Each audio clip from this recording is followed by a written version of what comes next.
I have found it impossible to carry the heavy burden of responsibility This is a love story. without the help and support of the woman I love. But it is not the love story we've always thought it was. Wallis Simpson, Duchess of Windsor, was a sensation. To some, the Scarlet Woman who lured Edward VIII from his throne. To others, one half of the 20th century's greatest romance. A woman and a man who sacrificed everything for each other. But hidden away in an English attic, an extraordinary and revelatory cache of secret letters and diaries has been discovered that transforms the story of Wallis and her loves. I wake up in the night sometime and hear your footsteps coming down the passage of the flat, and there you are, with the Evening Standard under your arm. This startling find shows that just before Edward's abdication, Wallis Simpson was desperate to avoid marrying him and planned to escape. I've decided to go away, perhaps forever. I cannot tell H.M. It proves that the divorce which allowed Edward finally to marry Wallis was an illegal collusion. I am letting Wallis divorce me, of course. Please destroy this. And it reveals that Wallis ended up spending her life with the wrong man and cast adrift from the man she truly loved, to whom she was still writing secret letters of love 2 years after she married Edward. What can I say? When I am standing beside the grave of everything that was us, I can only cry as I say farewell and press your hand very tightly and pray to God, Wallis.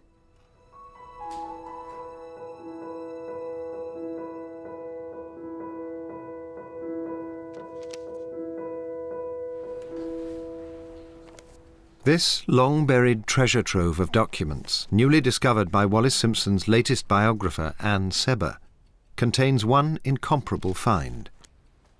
15 intimate letters written by Wallis herself, around the time of the event that sent shockwaves through Britain. December the 10th, 1936, one of the most momentous days in the history of England. A few hours ago, I discharged my last duty as King and Emperor. This bundle of 15 letters took my breath away when I first read them. The fact that they'd been written at all was extraordinary. It was truly mind-blowing. The first of the new Wallis letters was written 46 days before the abdication. OK, so this says Felixstowe on the postmark, 25th of October, so that's 2 days before she was due to appear at Ipswich Assizes for her divorce from Ernest Simpson. Sunday, October the 25th, 1936. A middle-aged woman returns to a house she's renting in Felixstowe, not far from Ipswich, in a car belonging to Edward VIII. She's been the King's mistress for the past 2 years. She should be savouring the prospect of divorce from her husband and marriage to the King who so desperately loves her. But she's not. Wallis Simpson is frightened and lonely and would do anything to get out of it. At this moment, she picks up her pen and chooses the unlikeliest possible shoulder to cry on. And here she is writing to Ernest Simpson, the man she's divorcing. I really can't concentrate on anything at the moment, my dear. I've had so much trouble and complications with everyone. Also, I'm terrified of the court, etc. I feel small and licked by it all.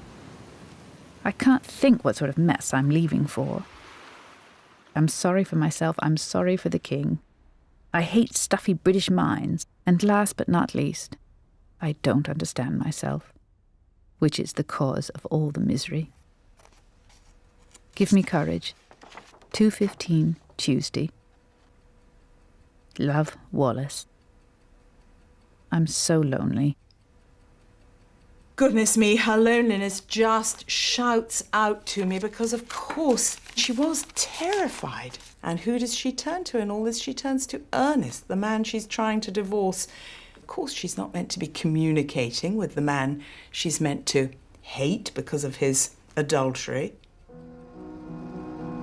2 days later, at 2:15 p.m, Wallis Simpson arrived at Ipswich Assizes for the divorce hearing she was so afraid of. The divorce was splashed across American and European newspapers. The British press was staying silent. But those in the know felt sensation in the air. Edward, it seemed, was on the road to marrying an American divorcee. I was 7 years old. My father and my mother were very much involved in the whole abdication affair, you know. And so, I mean, it was just a constant conversation from morning till night, as I remember. The day after the divorce hearing, Wallis returned to London, to the house the King had rented for her. From there, she could only watch as events counted down at a bewildering pace. On November the 3rd, Edward, still to his people the dashing young monarch just 10 months into his reign, performed the state opening of Parliament. But all he could think about was marrying Wallis. Edward was just frankly besotted.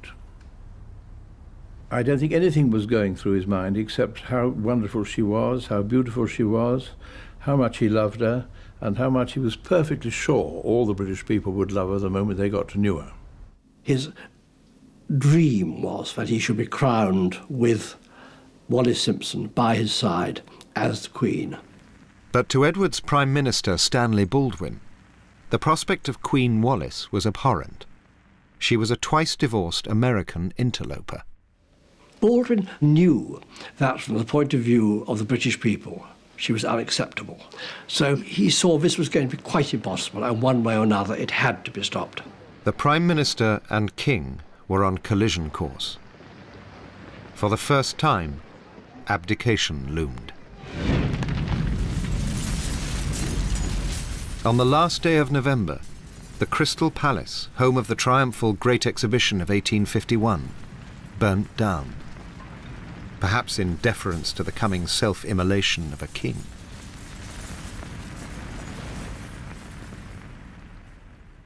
That same day, the new documents reveal a second astonishing letter from Wallis Simpson to Ernest, the husband she'd just been to court to divorce. It shows she was planning to escape from the king's clutches. It's Wallis writing with the Wallis signature on the side, Monday. Ernest, dear, I shan't be able to see you, after all, for which I'm very sorry, but I've decided to go away sometime this week.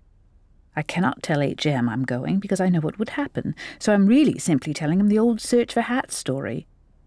I shall stay safely away until after the coronation, or perhaps forever. One cannot tell.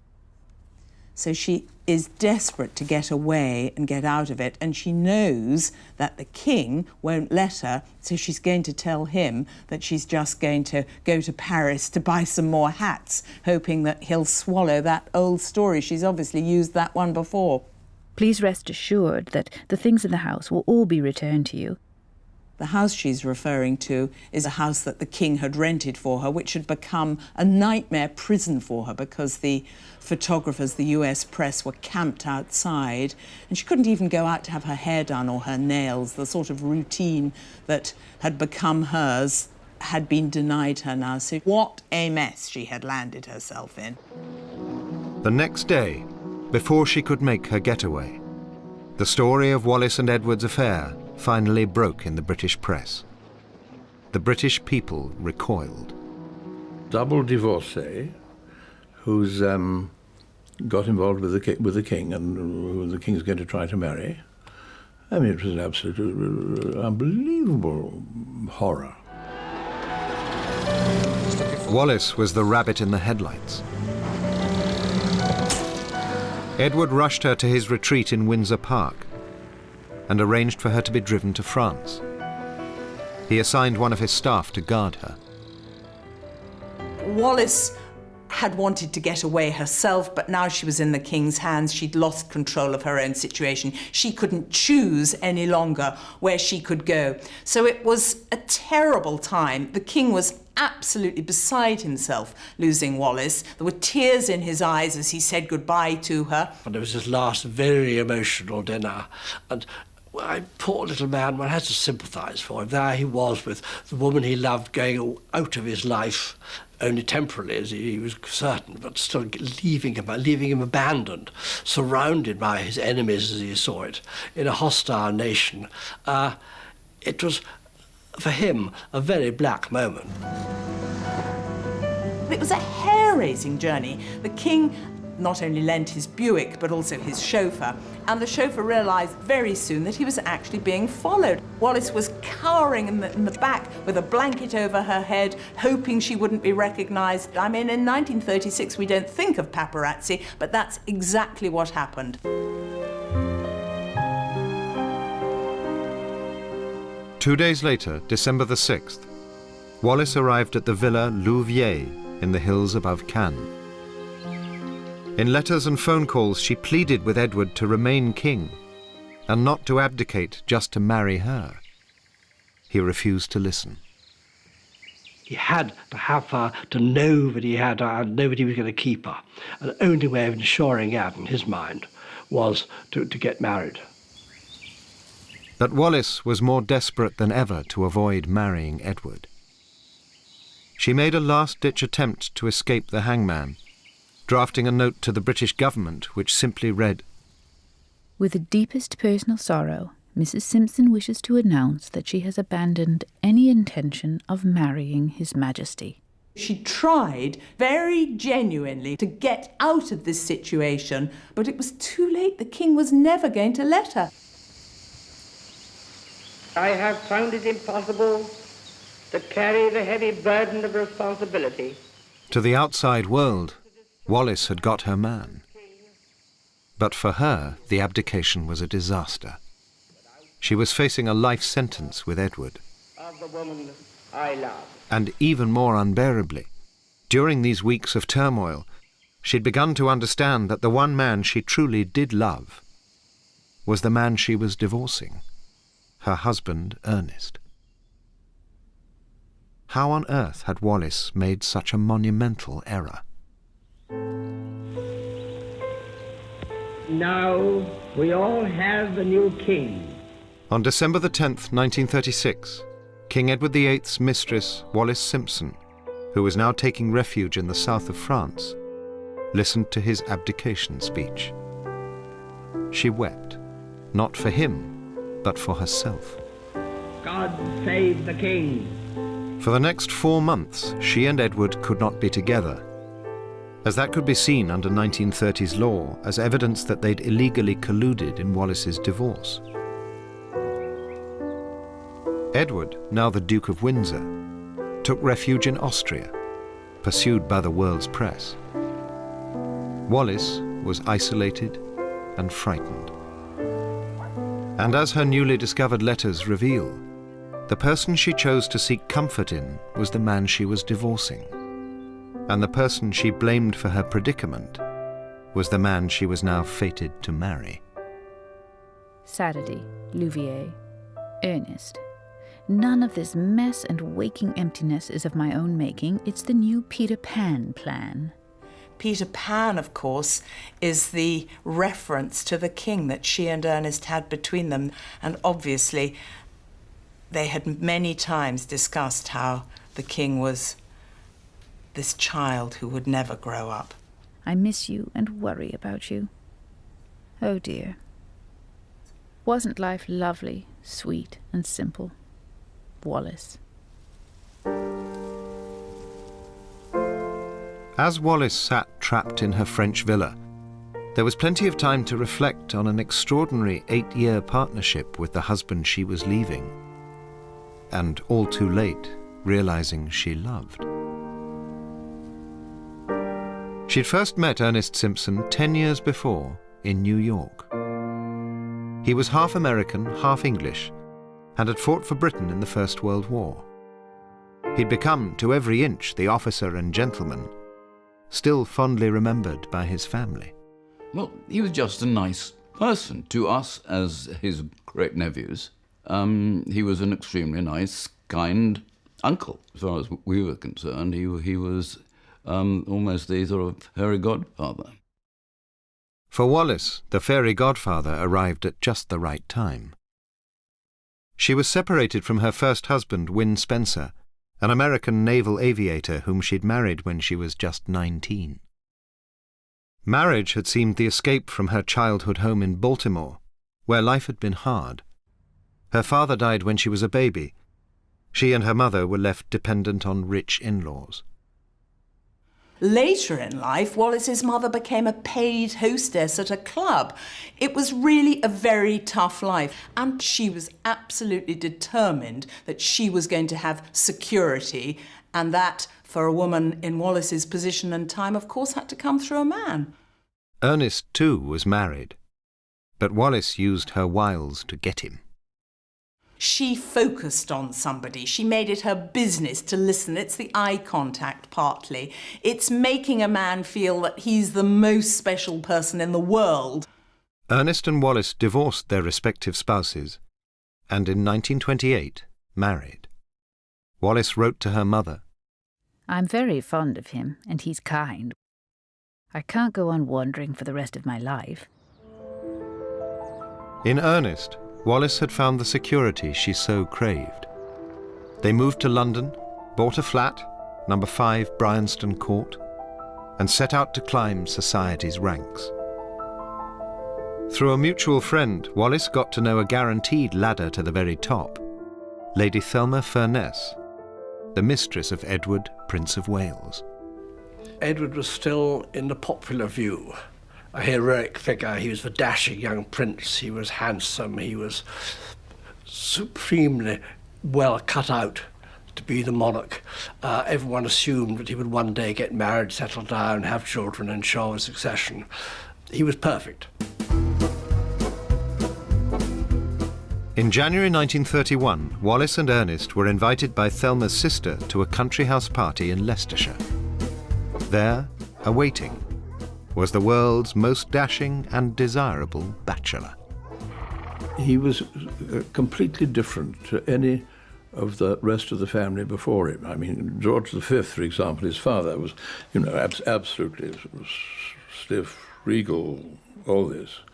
And here's a boy wearing a peaked cap, smoking, winking,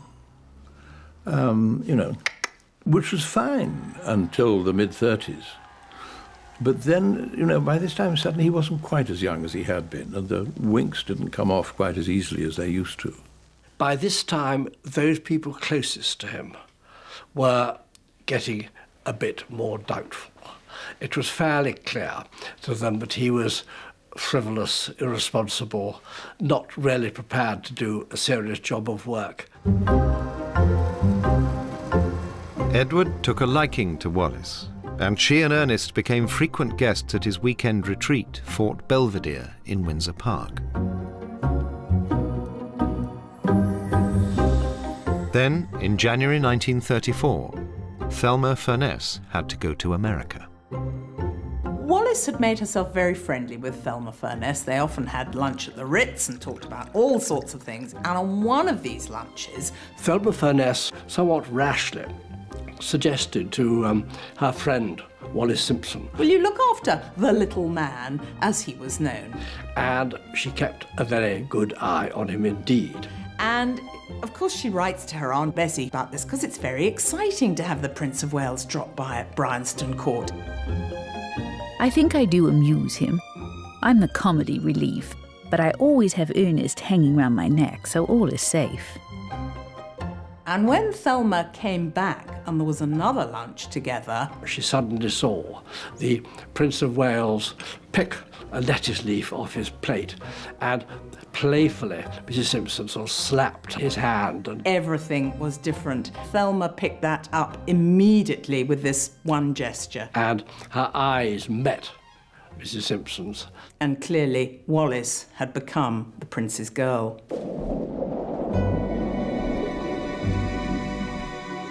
That summer, Edward invited Wallis to join his holiday party in the south of France.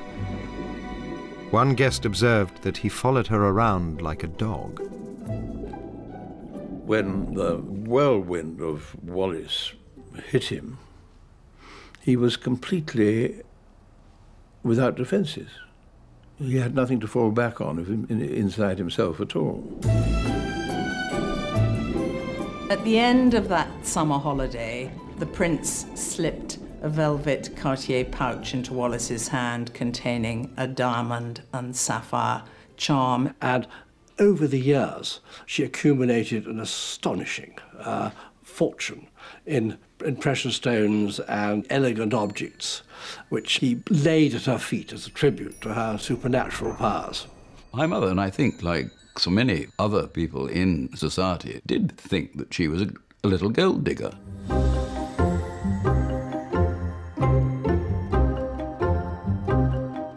Ernest Simpson, left behind in the London flat, was delighted with Wallis's royal foray.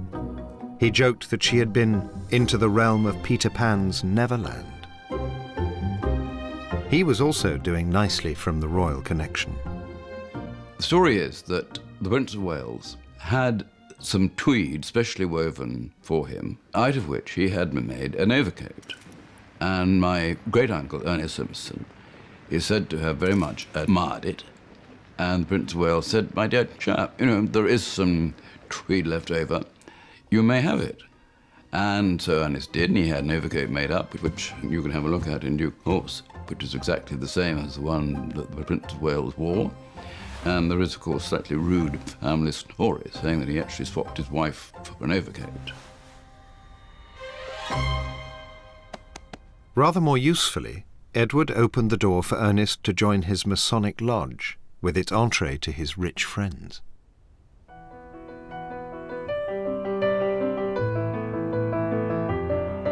Wallis and Ernest were playing as a team for their own enjoyment and profit.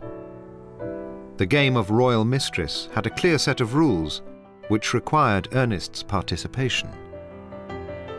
It's perfectly all right to have affairs for gentlemen to have affairs with married ladies, not girls, only married ladies. You see, Wallis wouldn't have been asked by herself to do anything. She would always have had to have her husband with her. People knew that there was an affair with somebody going on, you know, and they would put them at next-door rooms in the country house weekends and that sort of thing. That was fine. But it was just the way things looked. It was the outside show that counted, and appearances had to be maintained. I imagine people did exactly the same with Camilla. Wallis understood the nature of the game better than anyone. She reassured her Aunt Bessie.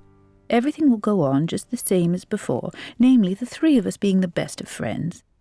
I shall try and be clever enough to keep them both.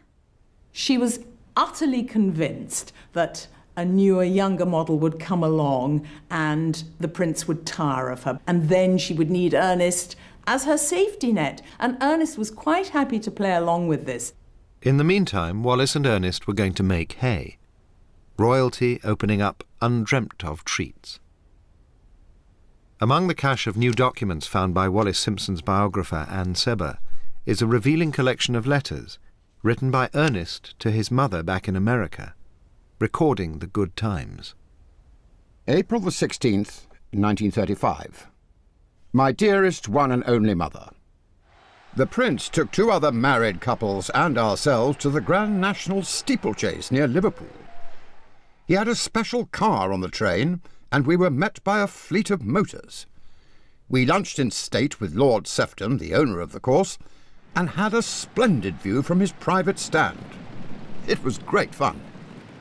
Much, much love, in which Wallis joins, and a big hug.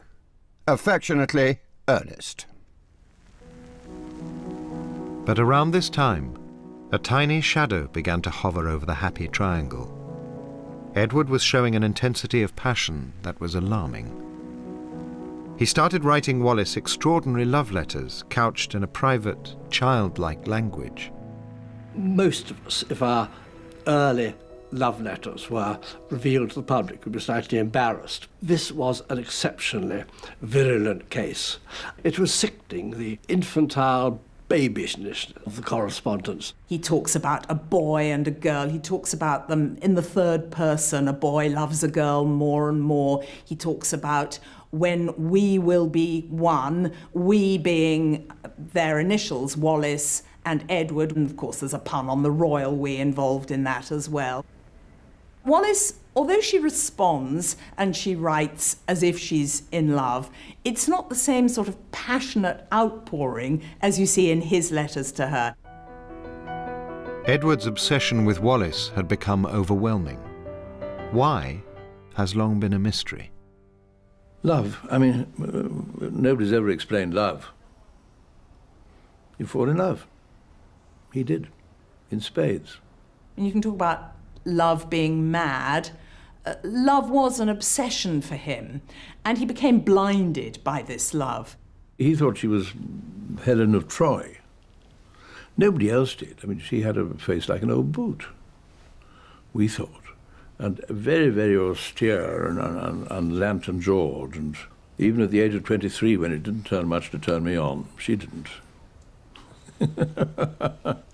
She was always said to have picked up one or two little tricks while she was in China, which greased the wheels rather spectacularly. But she didn't awake his virility. I mean, he'd had lots of girlfriends before. She was funny. She was far more intelligent than he was. She was extremely witty with the sort of the American wisecrack remarks, you know. I think what really appealed was that she treated him with a disrespect, almost a contempt, which no English girl could possibly have done. However independent-minded, however strong-minded, he was still the future king. Mrs. Simpson didn't give a damn about the fact that he was a future king. She thought this was an absurd anachronism, and she treated him like dirt, and he loved it. It was almost as if the worse she behaved, the more he needed her. And she could sense that. So this gave her a sort of license to behave really badly, but he wanted her more and more. I suppose if one's looking to explain this, there's something in their relationship that he craved forgiveness, so that the moment of forgiveness was actually sublime.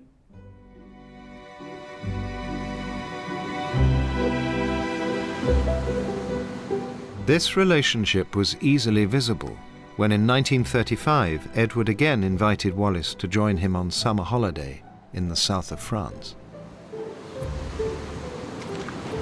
She only had to lift a finger and he'd do exactly what she said. I mean, you know, it was too easy. He was a little boy. Wallis ran the house, organised the menus, and sent bossy little notes to Edward, or David, as she and his family called him. He lapped it up. David, I didn't see a green vegetable on the menu. Sorry to bother you, but I like everyone to think you do things well. Perhaps I'm quite fond of you. David, I think it would be nice to have the Churchill drinks on the porch outside the drawing room. I also think you're a very nice boy.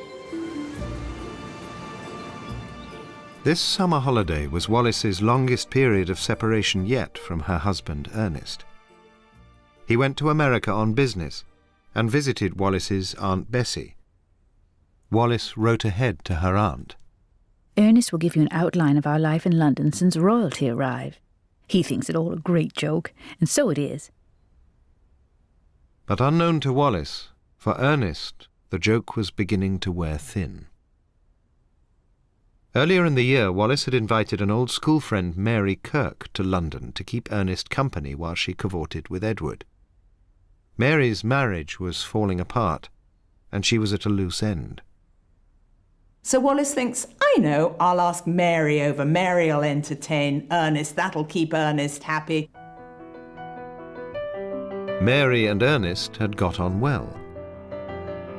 Now in New York, they met up again and began an affair. Wallis knew nothing of it. Ernest remained Mr. Dependable. Just before his return from America, she wrote to Aunt Bessie, I shall be glad to see that angelic Ernest again. Everything the same here, and too many invitations appear. What a bump I'll get when a young beauty appears and plucks the prince from me. Anyway, I am prepared. But storm clouds were gathering over Wallis in a way she could never have foreseen. It was not just the entry of Mary. There was about to be a seismic change in Edward's life.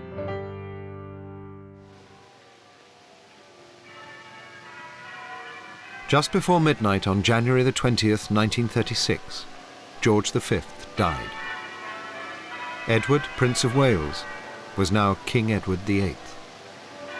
He was also head of the Church of England, which not only disapproved of divorce, but would not allow divorcees to remarry in church. He knew that he must marry Wallis Simpson. He knew that he was destined to be king. He hadn't quite brought those two things together. Suddenly, his father has died, he was on the throne, and the two things were together. He had got to make up his mind how to play it and to take immediate action on something which up till then had been deferred. Edward's mistress, Wallis Simpson, assumed that his duties and status as monarch would soon eclipse their relationship. She couldn't have been more wrong. High and mighty Prince Edward Albert Christian George. Amazingly, his need for Wallis increases. Wallis finds it a suffocating need, actually. He's almost paralysed as king, almost unable to do anything without her there. From the very first, even as a newsreel camera accidentally caught Wallis and Edward together watching his proclamation as king, he wanted her at his side. She wrote to Aunt Bessie, I've had to be at the new king's beck and call. He's lonely and needs companionship and affection, otherwise he goes wrong. Ernest has, of course, been marvellous about it. He has the makeup of a saint and much too good for the likes of me. By spring 1936, Edward was more obsessed than ever with Wallis and determined to marry her. His adoration put Wallis at the very peak of society. The hostesses believe, as is indeed the case, that if they get Wallis, they have access to the king. So this is a very exciting moment for her. At the same time, Wallis's husband, Ernest Simpson, was tiring of being the wallflower. He asked Edward man to man if he intended to marry Wallis. Edward replied, "Do you really think I would be crowned without Wallis at my side?" That evening, Ernest agreed to make way for Edward and divorce Wallis. Then, in May 1936, Mary Kirk, Wallis's oldest friend with whom Ernest had begun an affair, invited herself to stay at Bryanston Court. Matters came to a head. There was an ugly scene in the Simpson flat. Wallis was absolutely furious and accused Mary of seducing Ernest. I mean, that is rich, since she had set this whole thing up. And Mary immediately packs her bags, leaves Bryanston Square and never speaks to Wallis again. That's the end of it. At this moment, Wallis made her fateful decision. She would submit to Edward's demand that she divorce Ernest and take the biggest gamble of her life. You see, I am 40, and I feel I must follow my own instincts as regards my life, and am quite prepared to pay for a mistake. She very much believes this is her last chance to achieve something, and maybe, just maybe, she could be Queen Wallis, and that actually everyone would pay attention to her and life would be fantastic, and she would have achieved the unthinkable. Ernest agreed to the customary way of securing a divorce. He would be caught staying at a hotel with another woman to produce evidence of adultery. Ever since, that woman has been known as a Miss Buttercup Kennedy. But among the cache of new documents is a secret diary by Mary Kirk, which shows it was her. Mary wrote that she was Wallis's scapegoat.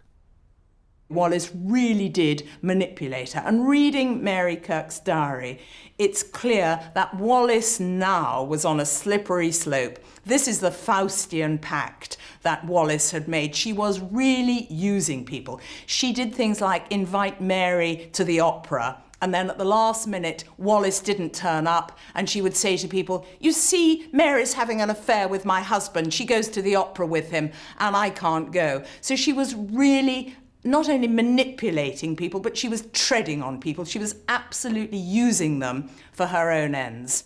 Though Mary blamed everything on Wallis, Ernest, in one of the newly discovered letters to his mother, made it clear that Edward, not Wallis, had destroyed their marriage. It is a great pity, as we were really so frightfully congenial, and never had an unhappy moment together until the mess started. I am letting Wallis divorce me, of course, and the case will probably be heard in October. Wallis, of course, is not asking for any alimony. Please destroy this. There was every reason to destroy the letter. It would have proved that those involved had colluded in the divorce, which was illegal.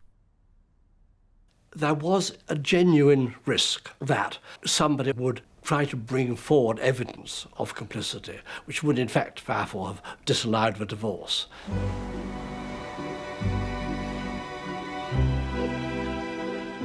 Wallis was away on her third summer holiday with Edward, cruising along the Dalmatian coast. But the fun was almost over. The Narlin cruise would have a devastating twist. On the way home, Wallis stopped over in Paris. Waiting for her were sensational American press cuttings and photographs sent by Aunt Bessie, showing her intimacy with the king. It suddenly came to her just what she was letting herself in for, how enormous the scandal was going to be, and how her whole life was going to be changed. And she then writes to Edward a very articulate letter. I must really return to Ernest for a great many reasons, which please be patient and read. The first being that we're so awfully congenial and understand getting on together very well, which is really an art in marriage. I'm sure you and I would only create disaster together. I want you to be happy. I feel sure I can't make you so, and I honestly don't think you can me.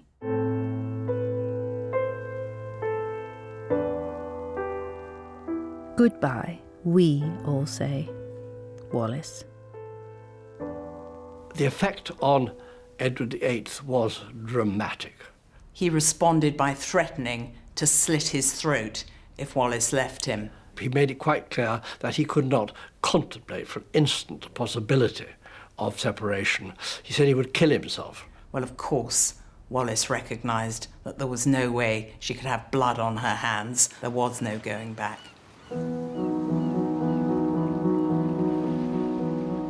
In October, Wallis moved to her rented house in Felixstowe to await her divorce hearing. Ernest moved out of their flat in Bryanston Court and went to live in the Guards Club in Mayfair.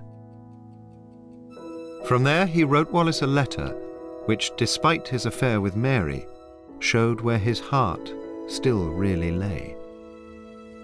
I think something in me quietly died when I closed the door of the flat for the last time this evening. I have no tears left to shed. I know that somewhere in your heart there is a small flame burning for me. Guard it carefully, my darling, and don't let it go out, if only in memory of the sacred, lovely things that have been.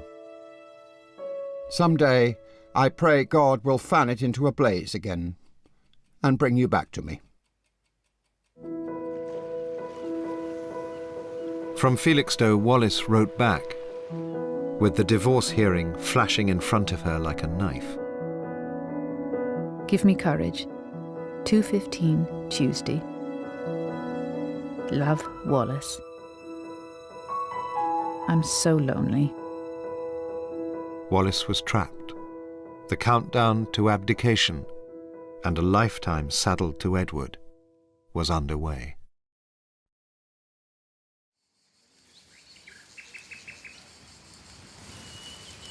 And to discharge my duties as king as I would wish to do. Edward VIII had abdicated. But there were still months to go before the decree absolute for Wallis Simpson's divorce could come through, and they could be together. Wallis was hiding out in the south of France. But as her newly discovered letters show, it was not her future husband Edward she wanted to be with, but Ernest, the husband she was divorcing. I miss you and worry about you. Wallis. While Wallis was so missing Ernest, Ernest was now coming to terms with their separation. He wrote to Wallis that she'd gone too far with Edward to turn back. I want you to believe, and I do believe, that you did everything in your power to prevent the final catastrophe.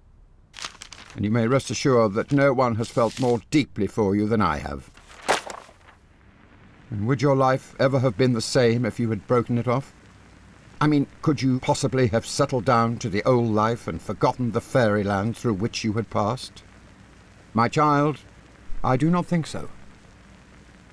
Ernest, more than anyone, understood Wallis's turmoil and the empty future she faced with the exiled king. He wrote to his mother, I cannot see much happiness ahead for those two poor people who have made this mess. What will their life be? While Wallis awaited that future life, she wrote again to Ernest. It is perhaps the most poignant letter of all. Thursday, February the 16th. Ernest, dear. Ernest, dear. Life here is one colossal bore.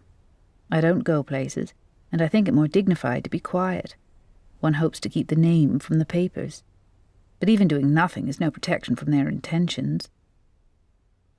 I wake up in the night sometime, and think I must be lying on that strange chaise longue, and hear your footsteps coming down the passage of the flat, and there you are, Evening Standard under your arm. I can't believe such a thing could have happened to two people who got along so well. At least it never should have been like it is now. Write me sometimes, please. And above all, make your life again, with care. You are so good and sweet. My dearest love to you, Wallis. But for Ernest it was over. He knew that a completion of the divorce was the only answer, and as he told his mother, it couldn't come too soon. Frankly, I'm in no way anxious to see the divorce upset. I don't see how I could ever live with Wallis again. All the nice things are spoiled. And I don't want to be tied for life to someone I cannot live with. Just 2 days later, news came through that the decree nisi for Wallis and Ernest's divorce would be granted. Wallis moved from Cannes to a new base, the Château de Condé in the Loire Valley. Edward was allowed, at last, to join her there.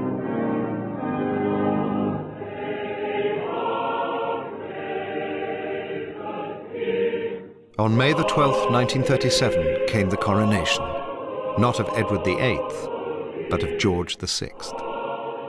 On this great day, from her place of exile, the man Wallis chose to write to was Ernest. Dear Ernest, how exciting London must be today. If only one was starting with 2 brushes and a pail. Wallis. 3 weeks later, on June the 3rd, Edward and Wallis were married. Not one member of the royal family attended. He thought at least his brothers would come. He thought at least Lord Mountbatten would come and be best man. And one by one it became clear that none of them were coming. And the saddest blow of all, when even his closest friend, a man who had escorted Mrs. Simpson to the south of France, Lord Brownlow, said that he at last realised it was incompatible with his role as Lord Lieutenant to come. And so in the end he was left with a handful of fairly inconsiderable hangers-on and a rather dismal little ceremony. It was a sad moment for somebody who had only a few months before been King of England. Wallace had always hoped that there would be an element of an alternative coronation, but it wasn't like that at all. Constance Spry had come out to do amazing flowers, far too amazing for the small number of people that were there. Cecil Beaton had taken some beautiful photographs. But there's a chilling emptiness about the whole wedding. Yes, Wallis looked beautiful in her main bochet, Wallis blue outfit, impossibly slim hips, this sort of halo-like hat. That's the defining image of this great romance. But there's a coldness about the whole thing, with only a few people there, a handful of people there. In November 1937, Ernest married Mary. Wallis continued to miss him. Well over 2 years after the marriage to Edward, she wrote again to him, admitting that her pride, as she put it, had pushed her over the cliff. Anyway, I shan't write about it again. It is painful, and it is too late. Wherever you are, you can be sure that never a day goes by without some hour's thought of you and for you, and again in my Eden prayers at night. With love, Wallis. And this seems to be the last letter in the series, and there really isn't another letter after this in 1938 where Wallis writes to him in this vein. She is closing this chapter. Ernest and Wallis were embarked on their new and separate lives. Ernest's would bring early sadness. Mary was diagnosed with cancer and died aged 45. Ernest married again. This, his fourth marriage, lasted happily till his death. Wallis and Edward's marriage lasted till Edward's death in 1972. She made the best of it, projecting an image of her and Edward as the happiest couple in the world. She was good. You sat next to her, which I did much, much later in my life, several times in Paris after the war. She was good company. If you find yourself sitting next to him, which, thank God, I very seldom did, it was a nightmare. He had absolutely no conversation, and he led just an incredibly bored life. He had sacrificed so much that he must, from time to time, have wondered about that sacrifice. And as he trailed wistfully around behind her, sort of 3 feet behind, looking rather disconsolate while she went from shop to shop, one would think thoroughly bored. It did seem a pretty ghastly life, but I think even though it was a pretty ghastly life, his life without her would have been still ghastlier, and that he was happy in this kind of slavery in a way which would have seemed inconceivable to anyone who knew the role which he could never still be playing in London. Wallis lived on till the age of 89. Much was talked of duty in the story of Wallis and Edward. In the end, Edward failed to do his duty to his nation.